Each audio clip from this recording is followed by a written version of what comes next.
Hi, are you? అందరూ బాగున్నారా? నేను బాగున్నాను. నా పేరు సీను ఫ్రమ్ ఇండియా. ఇండియాలో ఎక్కడ? తిరుపతి. ఓకే. ఇప్పుడు నేను ఇది మధ్యతరగతి వాళ్ళకి మాత్రమే వర్తిస్తుంది. వాళ్ళకి మాత్రమే చెప్తున్నాను. డబ్బున్న వాళ్ళు, బాగా సంపాదించుకున్న వాళ్ళు, వాళ్ళకి ఇది సెట్ కాదు ఈ మ్యాటరు. ఇదేంటంటే పెట్రోల్ బండి మేళ, ఎలక్ట్రిక్ స్కూటీ మేళ అనేసి. మనం పెట్రోల్ బండి కొనాలంటే 1,50,000 వరకు పెట్టుకోవాల్సి వస్తుంది ఇప్పుడు, అన్నీ కలిపి 1,30,000 1,40,000 అనుకోండి. అదే ఎలక్ట్రిక్ స్కూటీ 40 కిలోమీటర్లు పోవడానికి 37,000 ఒక చోట ఉంది, 40,000 ఒక చోట అమ్ముతున్నారు, 35,000 ఒక చోట అమ్ముతున్నారు, ₹1,00,000కి 3 బండ్లను అమ్ముతున్నారు. ఇవంతా ఓకే. నేను 2023 డిసెంబర్లో జీటీ ఫోర్స్ అని ఒకరు కొత్తగా షోరూమ్ చిన్నదిగా ఒక షాప్లో పెడితే, నేను అప్పుడు డబ్బులు సేవ్ చేసుకోవడానికి పెట్రోల్ సేవ్ అవుతుంది కదా అని బాగా ఆలోచించాను. చాలా తెలివంతుడిగా ఆలోచించి పోయి జీటీ ఫోర్స్ స్కూటీ ఒకటి 85,000 పెట్టి కొన్నాను. ఈరోజు అదే రేంజ్ బండి ఎంతకు వస్తుంది? 37,000కి. ఆ అమ్మినవాడు కొత్తగా వచ్చి పెట్టడం వల్ల బయట ఇంకా వేరే నాకు తెలియక అంతే రేటేమో అనుకొని 85,000 పెట్టి కొనేసాను.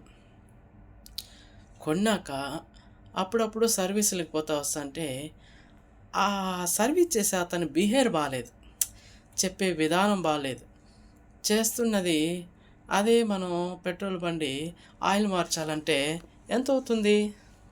మహా అంటే ఒక 600-700 అవుతుంది. ఆ ఆయిల్ సర్వీస్ అంతా ఎలక్ట్రిక్ బండిలో ఉండదు అన్నారు కదా. మరి బ్రేక్ ప్యాడ్లు అరిగిపోతే, డిస్క్ ఉన్న బ్రేక్ ప్యాడ్స్ వస్తాయి కదా, అవి అరిగిపోతే దాన్ని మార్చుకోవడానికి వెళ్ళినప్పుడు 1,500 బిల్లు వేసినాడు. అప్పుడు 15,000 ఆ రోజు మీరు ఆయిల్ సర్వీస్ అంతా మార్చాలి, ఎంత అవుతుంది? బండికి ఇవన్నీ మార్చాలంటే ఎంత తక్కువలో అయిపోతాయి అన్నారు. మీరు ఇప్పుడు చూస్తుంటే పెట్రోల్ బండి కన్నా కాస్ట్గా వేశారు బిల్లు అని అంటే, బ్రేక్ ప్యాడ్లు అది పోయి అది లూజ్ కానింది, ఇది లూజ్ కానింది, అది చేశాను ఇది చేశాను. ఏదో సంవత్సరం బండి ఏందో బ్రేక్లు అప్పుడే ఎరిగిపోయినాయి. సరే మేము తిరిగినాం అనుకుందాం. అరిగిపోతే బ్రేక్ ప్యాడ్లు మార్చడానికి ఎంత అవుతుందో మీరే చెప్పండి కదా. అందుకు ఆ రోజు 1,500. సరే, ఇంకొక 4-5 నెలల తర్వాత ఛార్జర్ పుషిందండి. ఆ రోజు ఏమన్నాడు, ఛార్జర్ పోతే ఛార్జర్ తెచ్చిండి, మీకు వెంటనే ఇంకో ఛార్జర్ ఇస్తాము, అది ఆర్డర్ పెట్టి లేదంటే మేము అక్కడికి పంపించి వాళ్ళ కంపెనీ వాళ్ళు ఇచ్చినాక మీకు ఇస్తాము, అంతవరకు మా దగ్గర ఉన్న ఛార్జర్ వాడుకోండి అని చెప్పి ఛార్జర్ ఇచ్చాను. వేరే ఛార్జర్ ఇస్తాడేమో అనుకుంటే, లేదు సార్ అది ఇప్పుడు లేదు, ఆ స్టాక్ అయిపోయింది, మీరు కావాలంటే ఇక్కడ పెట్టేయండి, మేము ఛార్జర్ వచ్చినాక చెప్తామని చెప్పి ఈ పాడైపోయిన ఛార్జర్ తీసుకొని పంపించేసినాడు. 4 రోజుల వరకు ఛార్జర్ రాలేదు. మళ్ళీ పోయి గట్టిగా అడిగితే ఏదో ఒక ఛార్జర్ ఇచ్చాడు. దాన్ని కొన్ని రోజులు నడిపాం. మళ్ళీ ఆ ఛార్జర్ వచ్చినాక ఫోన్ చేస్తే పోతే, సార్ కొరియర్ ఛార్జెస్ మాత్రం ఇవ్వండి అని చెప్పి 500 తీసుకున్నాడు. కొరియర్ ఛార్జెస్ చూడండి. సరే, ఇంకా అది ఏం చేద్దాం, అంతా దిగేసాము. 500 కాడ ఎందుకు మనం వెనక్కి గొడవ పెట్టుకోవడం అనేసి 500 ఇచ్చేసి ఛార్జర్ తెచ్చుకొని బండి ఎత్తుకొని ఇంటికి వచ్చేసాను. మళ్ళీ 4 నెలల తర్వాత పోయి మళ్ళీ ఒకసారి జనరల్ చెకప్ అవన్నీ చేయించినాను. అవన్నీ చేసి ఏదో ఇచ్చినాడు, మళ్ళీ తీసుకొని వెళ్ళాను. మళ్ళా 18 నెలల తర్వాత లిథియం బ్యాటరీ పోయింది. అది ఎత్తుకొని పోయి చెప్దామంటే ఆయన షోరూమే ఎత్తేసినాడు. ఆ ప్లేస్ నుంచి ఇంకో చోట లీలామహల్ జంక్షన్లో పెట్టినాడు, ఆడ కొన్ని రోజులు పెట్టినాడు, మళ్ళా ఎత్తేసినాడు. అతను ఏమంటే కస్టమర్ని ఎలా గౌరవించాలి, ఎలా మాట్లాడాలి, కస్టమర్ ఏం చెప్తున్నాడు దాన్ని మనం ఎలా చేసేయాలి, మనం ఆ రోజు ఇచ్చిన ప్రామిస్ ఏంటి అవి గుర్తుపెట్టుకొని వాళ్ళకి చేసేయాలి. మళ్ళీ లేదు సార్ అది లేదు సార్ ఇప్పుడు లేదు సార్ అనేసి మార్చేయడము, మాట మార్చడము, ఇవన్నీ చెప్తా ఉన్నారు. లాస్ట్‌కి నేను మనసులో అనుకున్నా, ఈయన ఇలా మాట్లాడుతున్నాడే, ఇలా బిహేవ్ చేస్తున్నాడే, ఈయన బిజినెస్‌లో ఎలా పైకొస్తాడు? ఇతను నాకు తెలిసి తొందరలో బిజినెస్ మూసేస్తాడు. ఇతను ఎదగలేడు. ఈ బిజినెస్ ఇతనికి సెట్ కాదు అని అనుకున్నాను. కరెక్ట్‌గా అలాగే జరిగింది. ఎత్తేసినాడు. ఆ బండ్లని ఏం చేశాడో, ఎత్తుకొని పోసిన అని అయిపోయింది. నాకు మళ్ళా చార్జర్ కాలిపోయింది. మళ్ళా చార్జర్ కాలిపోతే మళ్ళా నేను పోయి ఆయన అడుగుదామంటే షోరూమే లేదు. మళ్ళా ఒక మెకానిక్ నెంబర్ ఇచ్చి పలానా చోటుకు పోండి, ఆడ ఆయన చూస్తాడు, మేము ఇంకా ఆ బిజినెస్ ఎత్తేసినాము అని చెప్పినాడు. ఏం చేయాలా?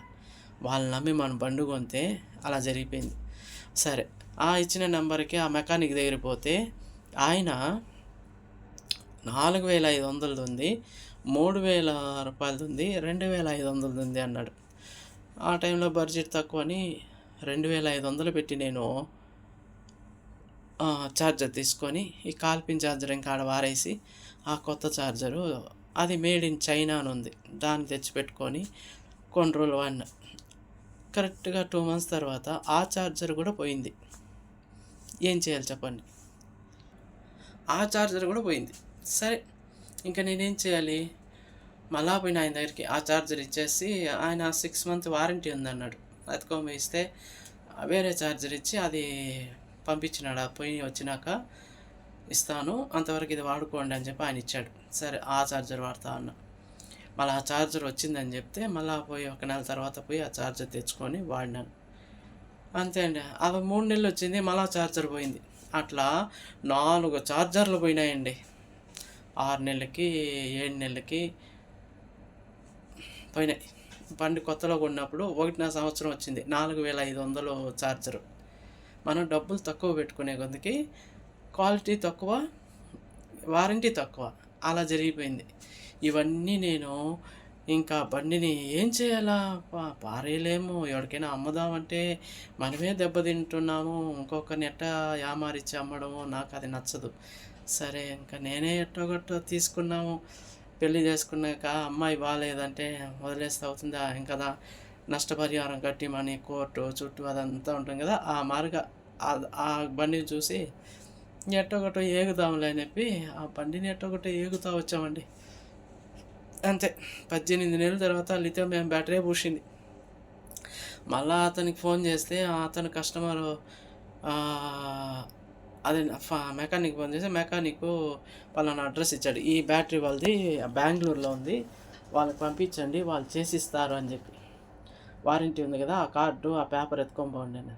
దాని కొరియర్లో ఏమంటే అది నిజమో కాదో నమ్మక నేనే బస్సులో పెట్టుకొని బెంగళూరుకి పోయి ఆ అడ్రస్కి పోయి చేర్చి అది చేసిస్తాము, 1 వారం తర్వాత వస్తుంది సార్, మీరు వారం తర్వాత మేము కొరియర్లో వేస్తాము, అడ్రస్ ఇచ్చేసిపోండి అన్నారు. కొరియర్లో ఎప్పుడు వస్తుందో రాదో అనుకొని భయపడి నేనే వస్తానులే అని చెప్పి ఆ అడ్రస్ ఫోటో తీసుకొని వాళ్ళ ఉన్న బిల్డింగ్ ఫోటో తీసుకొని మళ్ళీ వెళ్ళిపోయినాం.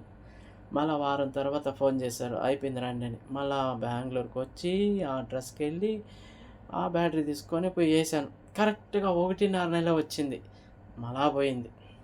సరే, ఆయనకి అయిపోయింది. బ్యాటరీ లిథియం బ్యాటరీ ఈ మారుందంటే వేరే ఇంకా బ్యాటరీలో జెల్ బ్యాటరీ అంట ఏదేదో చెప్తున్నారు. ఇంకా అవి ఎలా ఉంటాయో తెలియదు. ఇప్పుడు మనం 35,000 బండి కొనుక్కుంటే 40 కిలోమీటర్లు 50 కిలోమీటర్లు వస్తుంది అని నిజమే, వస్తుంది. సంవత్సరం తర్వాత ఖచ్చితంగా బ్యాటరీ పోవచ్చు, లేదా 1.5 సంవత్సరం తర్వాత బ్యాటరీ పోవచ్చు. ఆ బ్యాటరీ క్వాలిటీ, ఆ బ్యాటరీ రేట్ ఎంత? అప్పుడు మీరు 1.5 year 2 years తర్వాత మళ్ళీ బ్యాటరీకి 25,000 కానీ 30,000 కానీ 42,000 కానీ ఉంది. అవి కొని వేసుకోగలుగుతారా? ఒకసారి అది కూడా ఆలోచించి వేసుకోగలుగుతామంటేనే కొనండి. అదే కాదు, ఛార్జరు 4,500, 3,200, 2,700, 2,500 ఛార్జర్లు. ఇవి కూడా కాలిపోతే అవి కూడా కొనుక్కునే స్తోమత ఉంటే ఎలక్ట్రిక్ స్కూటీ కొనుక్కోండి. మళ్ళీ బండిలో ఆ వెనకాల డిస్క్ ఇది ఉంది కదా, మోటరు, అది కానీ కాలిపోయిందంటే సెట్ మొత్తం కొనాలి. అది ఎంత కాస్ట్ అవుతుందో అది ఆలోచించండి. ఇకపోతే లైట్లు చిన్న చిన్నవి, బ్రేకులు, బ్రేక్ ప్యాడ్లు, టైర్లు, పంచరు, ఇవంతా చిన్న చిన్నవి. అవి మనం చేసుకోగలుగుతాం, తట్టుకుంటాం. పెద్ద పెద్దవి ఏం తట్టుకుంటాము? మోటరు, అదే వెనకాల టైరుకున్న మోటరు, బ్యాటరీ, చార్జర్, ఇవి మెయిన్. అని కాస్ట్లీ ఎక్కువ. కాబట్టి ఇవి కంపెనీ వాళ్ళు ఎవరు చెప్పట్లేదు. బ్యాటరీ పోతే 2 ఏళ్ల తర్వాత, 1 సంవత్సరం తర్వాతో బ్యాటరీ ఇంత రేట్ ఉంటుంది, అప్పుడు ఇంత వేసుకోవాలి, మైలేజ్ ఎక్కువ కావాలంటే ఇంక కాస్ట్లీ బ్యాటరీ తీసుకోవాలి అని చెప్పట్లేదు. దాని రేటు చెప్పట్లేదు. వెనకాల డిస్క్ పాడైపోతే ఆ డిస్క్ ఎంత కాస్ట్ ఏమి అది చెప్పట్లేదు. మనం ఢిల్లీ, బెంగుళూరు ఈ సైడ్ అమ్ముతారు పార్ట్స్. వాటిని యూట్యూబ్లో కొడితే వస్తుంది, చూడండి వాటి కాస్ట్ ఎంతని. MCB switches, wires, lights, electric కావాల్సిన సిస్టమ్ మొత్తము ఆడ పార్ట్స్ అమ్ముతారు. వాళ్ళ రేట్లు చెప్పేమేమో తక్కువగా ఉంది, కానీ ట్రాన్స్ఫర్ చేసి వీళ్ళు మనకేసి వీళ్ళు ఛార్జెస్ తీసుకొని మనకు అమ్ముతారు. కొంచెం రేట్ ఎక్కువ పెట్టి అమ్ముతారు. వీటికన్నిటికి కూడా మీరు సిద్ధపడి, మేము పర్వాలేదు, మేము దాన్ని కూడా భరిస్తామంటేనే కొనుక్కోండి. ఇదండి ఎలక్ట్రిక్ స్కూటీలో ఉన్న బ్యాటరీ ఎంత? 42,000 లిథియం బ్యాటరీ. దానికి ఇంకా తక్కువలో వచ్చి జెల్ బ్యాటరీ ఏదో అంటారు, 30,000, 32,000. దానికన్నా తక్కువ క్వాలిటీ చిన్న చిన్న బ్యాటరీలు 5 కలిపి బండికి బిగిస్తారు, అది వచ్చి 20,000 ఉంది, 18,000 ఉంది. నాకు మెకానిక్ అమ్మిందే నేను చెప్తున్నా. నాకు రియల్గా షాప్ వాళ్ళు నాకు తెలియదు, వాళ్ళు ఎవరు కూడా తెలియదు. అది 42,000, 30,000, 18,000, 20,000. ఓకే, అది దీన్ని బట్టి ఎలక్ట్రిక్ స్కూటీ కాస్ట్ కానీ మెయింటెనెన్స్ కానీ ఇన్ని మనం చూడాలి. ఇవన్నీ క్యాలిక్యులేటర్ వేసి మనం 2 ఇయర్స్కి ఎంత ఖర్చు అవుతుంది, ఇవన్నీ నేను భరించాను, పడ్డాను, లేచాను, చూశాను. రియల్గా స్టోరీ, ఇది రియల్ స్టోరీ. ఓకే, ఇకపోతే పెట్రోల్ స్కూటీ. ఈ పెట్రోల్ స్కూటీ మనం ఒకసారి బండి నువ్వు ఫైనాన్స్లో తెచ్చుకున్నా కట్టుకుంటా పోతే తెలియకుండా పోతుంది. ఉద్యోగాలు చేసేవాళ్ళు నెల 20,000, 25,000 వచ్చేవాళ్ళు వీళ్ళు కట్టుకోగలుగుతారు, 3,000, 4,000 కట్టుకోగలుగుతారు. వాళ్ళు అలా తెచ్చుకోవడమే బెస్ట్. అలా కట్టుకుంటూ పోతాము, ఏదో పంచర్ అయినా చిన్న చిన్న పనులు, ఆయిల్ సర్వీస్ చేసుకుంటాం. ఒక్కొక్కసారి కొత్త బండికి వచ్చిన బ్యాటరీ 2.5 years, 3 years వస్తుంది, చిన్న బ్యాటరీ. అది మనం కొనుక్కోగలుగుతాం 2,000, 3,000 పెట్టి కూడా. చిన్నది కొత్త బ్యాటరీ, ఎక్సైడ్ బ్యాటరీ, అమర్ రాజా బ్యాటరీ ఉంటాయి కదా, ఇవి మనం కొని బిగించుకోవచ్చు. అది కేవలం స్టార్టింగ్కి మాత్రమే. పెట్రోల్ బండి, పెట్రోల్ నెలకి ఎంత అవుతుంది, రోజు ఎంత తోలుతున్నాం, రోజుకి ఇంత అవుతుంది అంటే నెలకి ఎంత అవుతుంది, అది క్యాలిక్యులేటర్ వేసుకోండి. ఇంకా ఆయిల్ సర్వీస్ మామూలే, బ్రేక్ ప్యాడ్స్ మామూలే. దీంట్లో ఇంజిన్ పోతుందా అంటే ఎలా పోతుంది ఇంజిన్? కొత్త బండి తీసుకుంటే కనీసం 6 సంవత్సరాలైనా తోలుతాం. 6 సంవత్సరాల తర్వాత మనం కంపెనీలోనే సర్వీస్కి ఇస్తామంటే వాళ్ళు ఆ ఎనర్జీ, దానికి ఉన్న ఎనర్జీ అన్నీ చూసి చెప్పి దానికి ముందుగానే పార్ట్స్ మారుస్తారు, ముందుగానే చూస్తారు, చేస్తారు. కాబట్టి దాని కాస్ట్ తక్కువలో పోతుంది. కాబట్టి మీరు పెట్రోల్ బండి ఎంత అవుతుందో క్యాలిక్యులేటర్ చేయండి. ఫస్ట్ ఇయర్ 1 yearకి ఎలక్ట్రిక్ స్కూటీకి ఎంత అవుతుందో క్యాలిక్యులేటర్ చేయండి. దీన్ని బట్టి మీరు ఎలక్ట్రిక్ స్కూటీ ఒక 10,000, 7,000 తగ్గుతుంది కదా అని అనుకుంటే ఎన్నిసార్లు బండి పెట్టాలా, ఎప్పుడు ఆ బండి తిరిగి మనకు వస్తుంది, దానికి ఎంత అవుతుంది, తిరగడం ఎంత. పెట్రోల్ బండి అయితే పోయి పెడతాము, ఒక రోజులో ఇచ్చేస్తారు, రెండో రోజు పోయి తెచ్చుకునేస్తాం. ఇప్పుడు ఇంకా ఫాస్ట్గా నడుస్తుంది. ఈరోజు తెల్లారితో పెడితే ఈవినింగ్కి ఇచ్చేస్తున్నారు. అలా ఉంది. ఈ వీడియో మధ్యతరగతి వాళ్ళకి, అంతంత కాస్ట్లీ భరించలేని వాళ్ళకి మాత్రమే చెప్తున్నా. డబ్బుండి అన్నీ పెట్టుకుంటాం చేసుకునే వాళ్ళకి మీ ఇష్టం, కొనుక్కోవచ్చు. Okay, bye.